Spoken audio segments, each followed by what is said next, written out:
Messieurs, dames, bonjour à tous et à toutes, j'espère que vous allez bien. Plaisir de vous retrouver aujourd'hui pour une nouvelle vidéo autour de la thématique de la nutrition. Donc aujourd'hui, le sujet que je voudrais aborder avec vous va porter autour de l'eau. Donc l'eau par rapport à ses rôles, mais notamment à comment l'eau va réguler donc notre balance hydrique, comment on va pouvoir réguler cette eau dans notre organisme, et notamment la composition. Là, on peut retrouver des produits riches en eau. D'accord? Alors pour commencer, on va venir parler des rôles de l'eau dans notre organisme.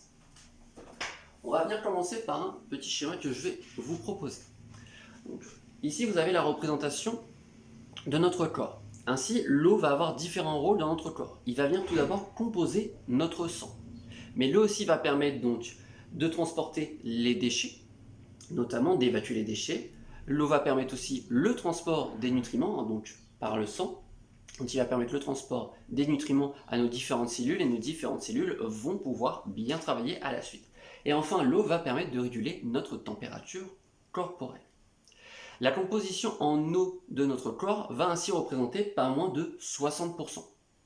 Et aussi, la composition donc, en eau de notre corps va être régulée par un principe qui va être l'équilibre hydrique ou encore balance hydrique, qui va être en fait la balance entre les entrées et les sorties. Quand on parle de sortie, donc, c'est une évacuation en eau, c'est une perte en eau. Cette perte en eau peut être due à la respiration, mais aussi à la transpiration lors de fortes chaleurs où ça peut être accentué ou notamment lors d'activités physiques, mais aussi lorsque l'on va aux toilettes, lorsque l'on urine ou au niveau des selles. Il y a une perte en eau aussi qui est importante. Ainsi, on doit compenser cette perte en eau, donc, qui est provoquée par les sorties, grâce aux entrées. Les entrées, ça peut être donc des boissons, comme on va en venir juste après, mais aussi des aliments qui peuvent être riches en eau.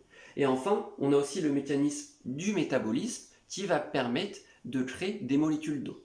Ce mécanisme du métabolisme, en fait, pour résumer, c'est la transformation de nos nutriments que l'on va manger qui vont se transformer en énergie. Et en fait, cette transformation de nutriments en énergie va provoquer une création de molécules d'eau, donc qui va pouvoir hydrater notre organisme, mais de l'intérieur directement.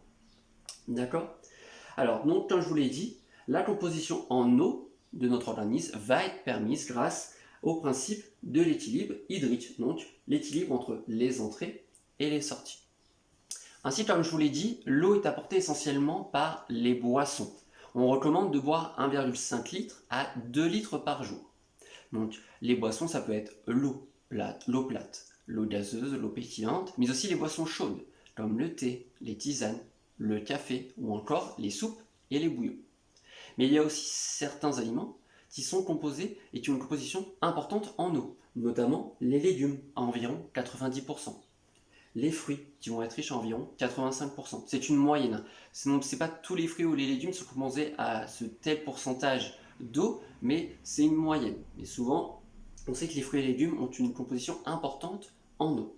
Il y a aussi les yaourts qui peuvent avoir une composition importante en eau à environ 70%. Et enfin, le pain, c'est aux alentours de 30 à 40%. Il y a bien sûr d'autres exemples que je peux vous citer, mais n'oubliez pas que les aliments peuvent apporter de l'eau. D'accord ? Car on fait souvent cet amalgame qu'on doit boire le plus possible d'eau. Mais donc, comme je vous l'ai dit, on recommande de boire environ 1,5 litre à 2 litres. Il faut aussi augmenter cette consommation, cette hydratation lors de certaines périodes, comme je vais y venir juste après. Mais il ne faut pas oublier qu'aussi, il y a certains aliments qui peuvent nous hydrater grâce à leur composition importante en eau. D'accord? Donc, comme je vous l'ai dit, certaines périodes on va avoir besoin d'une hydratation qui va être plus importante. Notamment lorsque l'on est malade, la fièvre ou encore des diarrhées.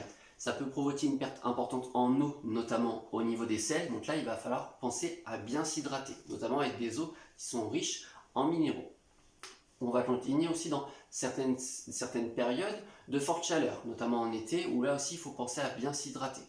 Et aussi notamment durant les activités physiques où là on peut avoir une transpiration qui peut être importante et même la respiration qui va venir augmenter, donc on va avoir une perte en eau qui va être plus importante. Donc à cette période là il faut bien s'hydrater, pensez à très bien s'hydrater.